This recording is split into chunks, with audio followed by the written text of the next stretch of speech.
100కు పైగా దీర్ఘకాలిక సమస్యలకు ఎటువంటి ఆపరేషన్ దుష్ప్రభావాలు లేకుండా హోమియోపతి చికిత్స. నాన్న నాన్న నువ్వేంట్రా వెనక నాన్న ఏంట్రాది ఎవరు మీరు పిచ్చినా పుత్ర నువ్వేం చెప్పు నాన్న ఏంటి చెప్పేది? గూట్లో రాయి తెచ్చి గుండెల మీద పెట్టుకున్నట్టు ఎక్కడో ఉన్న దుబాయ్ అని తీసుకొచ్చి రాణి ఇంట్లో పెడతావా? కన్న కొడుక్కి ఇంత ద్రోహం చేస్తావా? నా రాణిని నాకు కాకుండా చేస్తావా? చెవులో పువ్వు పెట్టుకోరా అన్నయ్య. కాలీఫ్లవర్ పెట్టుకోరా పెద్దబ్బాయి, వారం రోజులు వాడిపోకుండా ఉంటుంది. క్యాలీఫ్లవర్ కాకపోతే అరటి పువ్వు పెట్టుకుంటాడు. గెలేసేంత వరకు ప్రాబ్లం ఉండదు. నువ్వు నార్మల్గా ఏరియాకమ్మా. చూడు పెద్దడా, ఆస్తి మొత్తం మనకి ఇచ్చేసి అమ్మాయిని మాత్రం తీసుకెళ్తానని ఆ వివేక్ నాకు స్వయంగా చెప్పాడురా.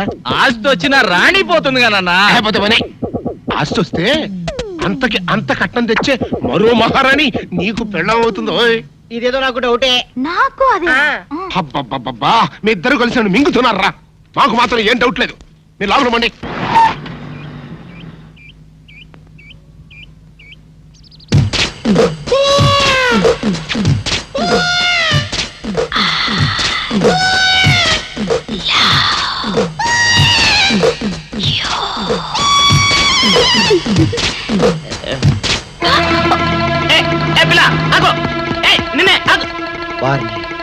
దొరికినట్టే దొరికి జారిపోయిందే. పాపా దొరికిపోయావు. కారు నెంబర్ దొరికింది. నీ అడ్రస్ పట్టేస్తాను. ఏమిటి, వివేక్ ఇష్టం లేదని చెప్పాడా? ఎందుకని? మాధవ్కి మీ అమ్మాయికి మధ్య జరిగిన ప్రేమ వ్యవహారం అంతా ఎవడో రాస్కల్ వివేక్ చెప్పేశాడమ్మా. ఎవరు చెప్పారో పేరేమని చెప్పాడా? చెప్పాడమ్మా. అబ్బా, మింగుతున్నారు కదండి. చల్లమ్మా, జరగాల్సింది ఏదో చూడక ఆడెవడో సన్నాసి గురించి మనకెందుకు చెప్పు. రావు గారు మీరు చెప్పండి, ఎవరతను? దేవుడా దేవుడా, నా పేరు చెప్పండి చూడండి. మాధవ్ చెప్పేటమ్మా. మాధవా? వాడా? వాడినైతే నరికి పోగులు పెట్టిన పాపలే. అన్నయ్య నువ్వు ఊరుకో. చూడండి రావు గారు, ఇందులో దాచడానికే ఉంది. రాణి మాధవులు ఇద్దరు ప్రేమించుకునేది నిజమే. వాళ్ళ ప్రేమ పెళ్లి దాకా వచ్చింది కూడా నిజమే. కాకపోతే వాళ్ళది దగాకోర్ల కుటుంబం అని తెలుసుకున్నాక రాణి కూడా మాధవ్కు దూరంగా ఉండడం ప్రారంభించింది. ఆయనంటి పిల్ల తనకు కాకుండా పోతుందన్న అక్కస్తో లేనిపోనివి కల్పించి చెప్పాడా మాధవ్. ఎలాగైనా సరే వివేక్తో మీరే సర్ది చెప్పాలి ప్లీజ్ రావు గారు. నాకు తెలిసినంత వరకు వివేక్ తన జీవితంలో తొలిసారిగా ప్రేమించింది రాణిని. అతడికి నచ్చ చెప్పడం ఒప్పించడం పెద్ద కష్టమైన పనేం కాదు. నేను మాట్లాడతానుగా. సరే వస్తానమ్మా. మంచిది.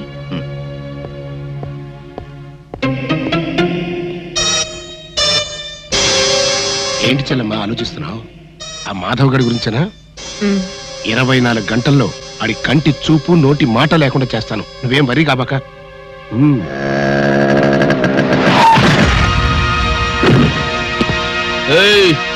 ఏం బే కళ్ళు కనబట్లా? కళ్ళేంట్రా, నీ ఒళ్ళు కూడా క్లియర్ గా కనిపిస్తోంది.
మెత్తగా ఊరుకుంటుంటే నా మీదకు రౌడీల్ని పంపిస్తావా?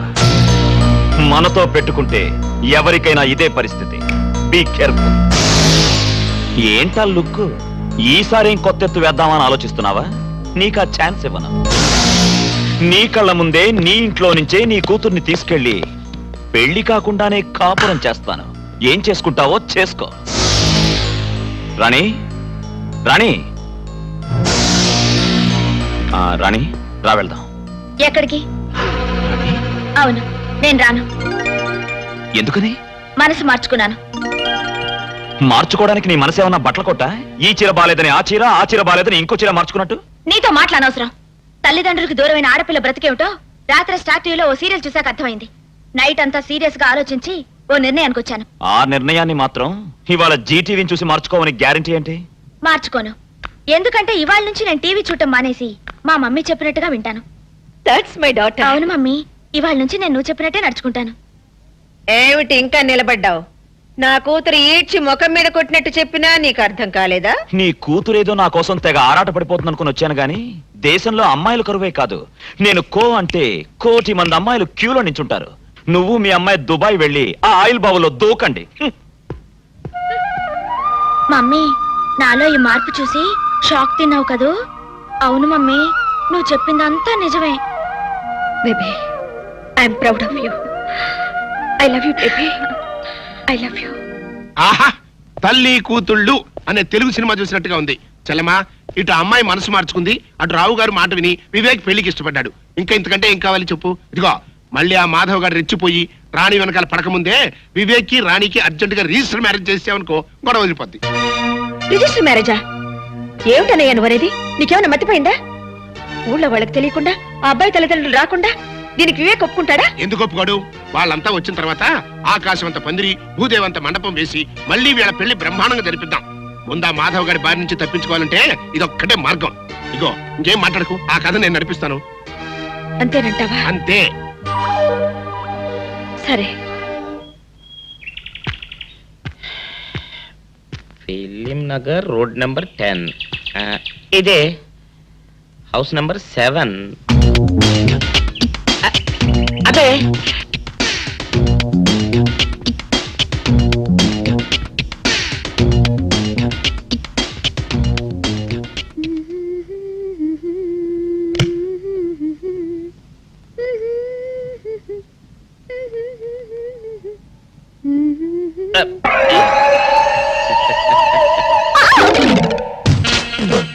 పాపా, నేను ఒకటి అడగనా? ఏంటది? మరి అడుగు. అదే, నువ్వింత అందంగా ఉంటావు కదా, మరి ఎవ్వరు దొరకనట్టు చూస్తూ చూస్తూ ఈ ఫేస్ ని ఎందుకు లవ్ చేసావు చెప్పవా? వద్దులే రాజా, చెప్తే బాగోదు. మరదే పాపా పాపా పాపా పాపా చెప్పా ప్లీజ్. చెప్తాను కానీ నువ్వేమనుకోకూడదు. నేనేమనుకోను. కోపడకూడదు. కోపట్టమా? నిన్న అది జన్మలో జరగదు.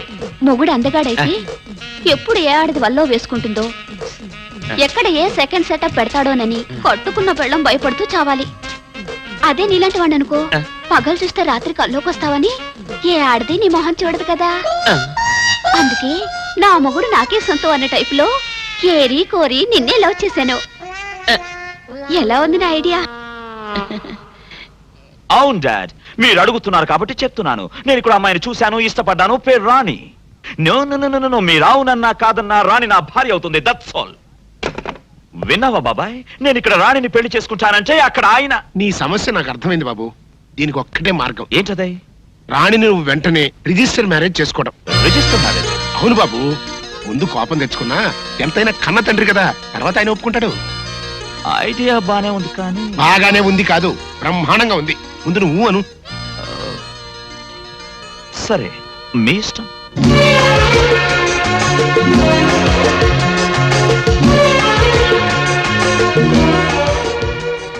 దండ మార్చుకోండి సార్.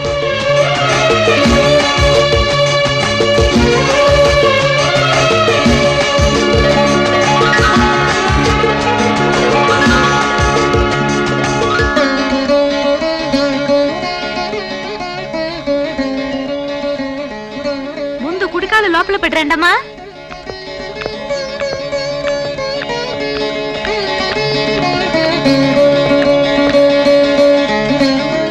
ఆహా చెల్లమ్మా, ఈ జంటను చూస్తుంటే ఇంటికి కొత్త కళ వచ్చినట్టుగా ఉంది.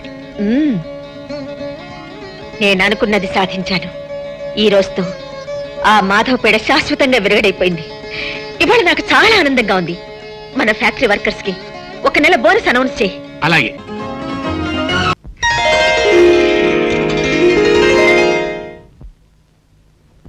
ఆంటీ, ఏంటి వివేక్? నా గదిలో హడావిడి ఏంటి? అది అది చూడు బాబు, ఎంత అత్తగారైనా అలాంటి విషయాలు ఆవిడ గారిని అడిగితే ఎలా చెప్తుంది చెప్పు? పెళ్ళయ్యాక వయసులో ఉన్న మీ ఇద్దరిని విడివిడిగా ఉంచడం విధాయకం కాదు కదా. అందుకని ఇవాళ రాత్రికి శోభనం కార్యక్రమం ఏర్పాటు చేసింది. సారీ, కుదరదు. అవునా ఆంటీ, నాకు పెళ్ళైన విషయం ఇప్పటిదాకా మా డాడీకి చెప్పలేదు. ఇప్పుడు శోభనం కూడా సీక్రెట్ గా జరిపిస్తే ఏం బాగుంటుంది? ముందు ఆయనకి చెప్పాలి. ఆయన ఆశీస్సులు అందుకున్నాకే మిగతావన్నీ. హలో, ఎవరండి మాట్లాడేది? అలాగా, ఒక్క నిమిషం లైన్ లో ఉండండి. బాబు వివేక్, మీ నాన్నగారి దగ్గర నుంచి ఫోన్ అయ్యా. ఇప్పుడు ఆయన గురించి తలుచుకున్నావు. ఆయన గారి దగ్గర నుంచి ఫోన్. ఆయనకు 100 ఏళ్ళ ఆయుష్. మాట్లాడు. హలో డాడ్, వివేక్ మాట్లాడుతున్నాను. అవును డాడ్. సారీ డాడ్, అనుకోకుండా నా పెళ్లి ఇక్కడే అయిపోయింది. సారీ చెప్పాను కదా డాడ్. ఏంటి, ఈవినింగ్ ఫ్లైట్ బయలుదేరి వస్తున్నారా? Thank you dad, thank you very much. I'll come and receive the airport. Bye. ఏం లేదాంటీ, ఒక్కగానొక్క కొడుకును కదా, చెప్పా పెట్టకుండా పెళ్లి చేసుకున్నందుకు డాడీ కోపడ్డారు. మాట్లాడి కన్విన్స్ చేశాను. మమ్మల్ని ఆశీర్వదించడానికి దుబాయ్ నుంచి వస్తున్నారు. అలాగా, ఆ. ఇవాళ వస్తున్నారా? యా. ఓ, నాకు చాలా ఆనందంగా ఉంది బాబు. అన్నయ్య, నువ్వు వెళ్ళి ఎయిర్పోర్ట్ లో ఘనంగా రిసీవ్ చేసుకో. మళ్ళీ హోటల్ అది అంటారేమో, నేరుగా ఇంటికి తీసుకొచ్చేసేయ్. అలాగే. ఏం బాబు? ఓకే. సరోజ, మనం ఎయిర్పోర్ట్ లక్ష్మి, చూడమరాని, ఆడదాని జీవితంలో తొలి రాత్రి సెకండ్ షో సినిమా లాంటిది. నిద్ర వస్తున్నా చూడాలని ఉంటుంది, చూస్తుంటే నిద్ర వస్తుంది.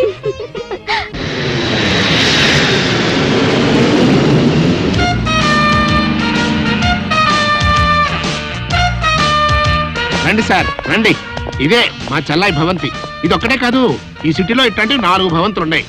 కాకపోతే అబ్బాయి గారికి ఈ భవంతి బాగా నచ్చిందని శాంతి ముహూర్తం ఇక్కడే ఏర్పాటు చేశాం. ఇకపోతే ఈ ఇంటితో పాటు ఈ ఇంటి ఇల్లాలు, మీ కోడలు కూడా నచ్చుతుందని నా ఉద్దేశం. బిల్డప్ చాలు గానీ అత్తగారిని పిలవాలి. అలాగే. చెల్లమా, చెల్లమా. వచ్చేసారా? రండి రండి. ఏమిటన్నయ్యా అలా నుంచోబెట్టి మాట్లాడేస్తున్నావు? కూర్చోమను. కూర్చోండి.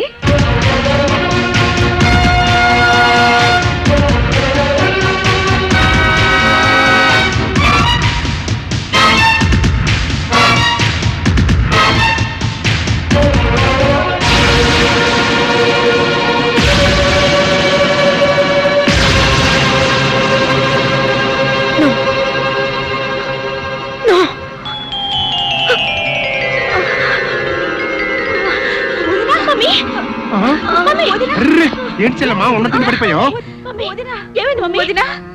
ఇవాళ రాత్రికి మీ శోభన కార్యక్రమం కూడా పెట్టుకున్నామే. దానికి తొందరే ఉందండి. ముందు మీ చెల్లమ్మ సంగతి చూడండి. చెల్లమ్మా, ఏంటమ్మా అట్ట పడిపోయావు? అట్లా చూస్తూ ఊరుకుంటారంటే తీసుకెళ్లి మంచం మీద పడుకోబెట్టండి. నేను డాక్టర్ ఫోన్ చేసి వస్తా.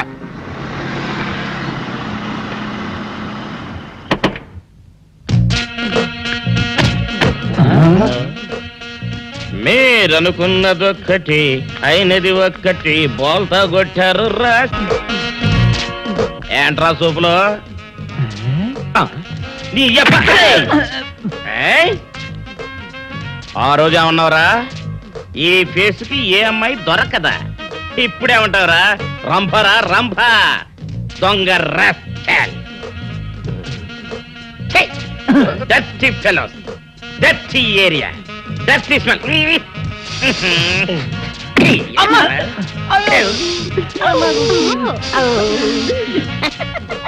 Come on, darling, come on.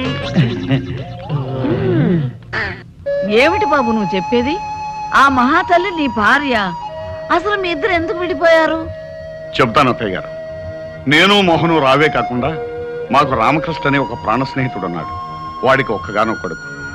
వేసవి సెలవులకి వాడు ఫ్యామిలీతో సహా తిరుపతి వెళ్తూ నన్ను కూడా రమ్మన్నాడు. నాకు ఇంకా అప్పటికి పెళ్లి కాలేదు. మేమంతా కలిసి సరదాగా కారులో తిరుపతికి బయలుదేరాం.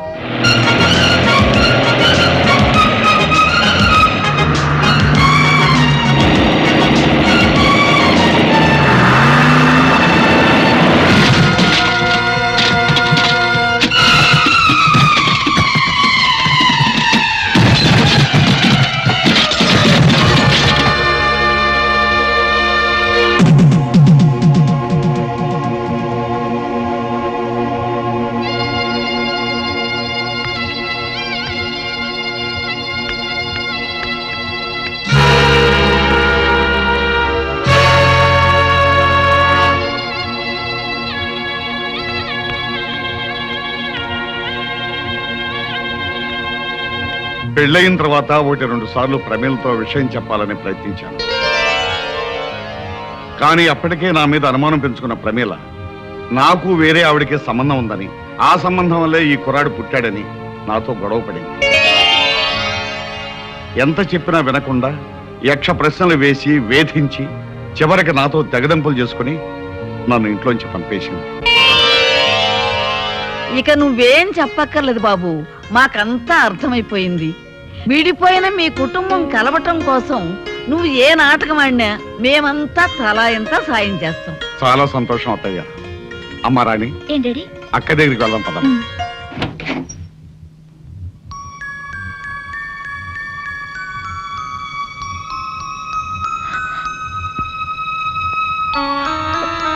అమ్మా మధు,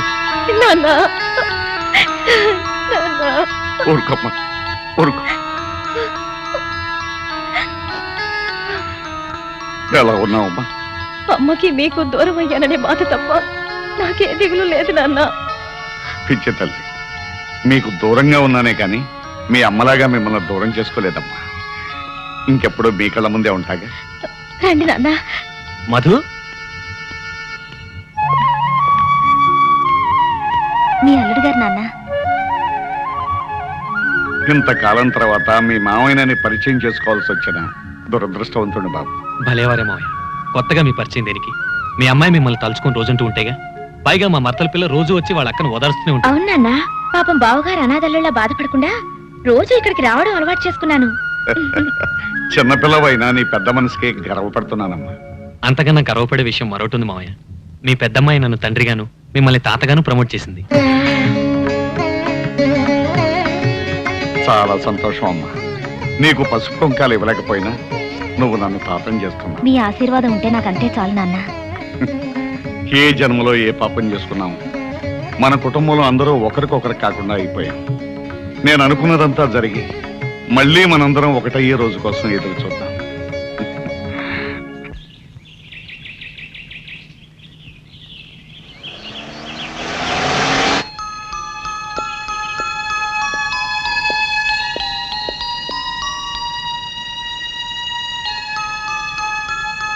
నన్ను చూడగానే నిన్న చాలా షాక్ తిన్నావనుకుంటాను. లేదు, షాక్ నటించాను.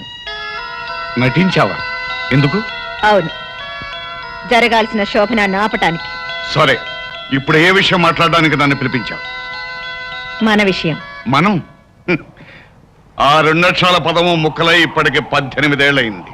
సంవత్సరాలు బాగానే గుర్తుంచుకున్నారు. నేను ఇప్పుడు వచ్చింది ఆ ముక్కలు అతికించుకోవడానికి కాదు. నీకు అంత మంచి బుద్ధి వస్తుందని నేను అనుకోలేదు. బుద్ధి లేనిది నాకు కాదు, మరో ఆడదానితో అక్రమ సంబంధం పెట్టుకుని కట్టుకున్న దాన్ని కన్న బిడ్డల్ని వదిలి వెళ్ళిన మీకు. నేను వెళ్ళలేదు, నువ్వే తరిమేశావు. ఆనాటి కక్ష తీర్చుకోవడానికేగా ఇప్పుడు మీ కొడుకుని నా మీద ప్రయోగించారు. ప్రయోగం చేసింది, ప్రయోజకుడు దొరికాడని పెళ్లి చేసింది నువ్వు. తెలియక చేశాను. అది జరగకూడని పెళ్లి. కానీ జరిగిపోయింది. దానికి నన్నేం చేయమంటావు? వరస కాని వాళ్ళిద్దరి మధ్య శోభనం అనే మరో దారుణం జరగకుండా మీ అబ్బాయిని విడాకులు ఇమ్మనండి. మీతో పాటు దుబాయ్ తీసుకువెళ్ళండి. వరస ఎందుకు కాదో వాడికి నువ్వే చెప్పు. అంటే 10 మందికి తెలిసేలా మీరు నా భర్తాన్ని నా నోటితో నేనే చెప్పాలంటారు. పోనీ నన్ను చెప్పండి, నేనే చెప్పేస్తాను. నో, అది నేను భరించలేను. అంటే నన్ను భర్తగా అంగీకరించడానికి నీకు నామోషిగా ఉందన్నమాట. అది ఒక శాపంగా భావించి ఏనాడో మిమ్మల్ని మర్చిపోయిన నేను ఈనాడు మిమ్మల్ని మళ్ళీ భర్తగా అంగీకరించలేను. అయితే వాళ్ళ బంధాన్ని ఒప్పేసుకో. చిచి, కన్నబిడ్డకు అనాచారం జరగబోతుందని తెలిసి కూడా మీరు ఇలా మాట్లాడుతున్నారే, మీకు సిగ్గు కాలేదు? అనాచారం గురించి నువ్వు మాట్లాడుతున్నావా? ఇల్లరికి మొగుడును చులకం చేసి ఇంటి నుంచి గెంటేయడం అనాచారం కాదు. కన్న కూతురికి కళ్ళెదురుగా ఉన్న తండ్రిని గురించి చెప్పకుండా తండ్రిని బిడ్డని వెరి చేస్తున్నావే, అది అనాచారం కాదు. ఇంత జరిగిన తర్వాత ఇప్పుడు ఈ శోభనం గురించి వెనకడతావెందుకు? ఆ పాపం కూడా నువ్వే మూట కట్టుకో. ఇది ఘోరం. నువ్వు ఇక్కడ ఇలాగే మాట్లాడుతూ కూర్చుంటే అక్కడ వాళ్ళిద్దరూ మరో ఘోరానికి సిద్ధపడతారు. అర్జెంటుగా వెళ్ళు. చిచి.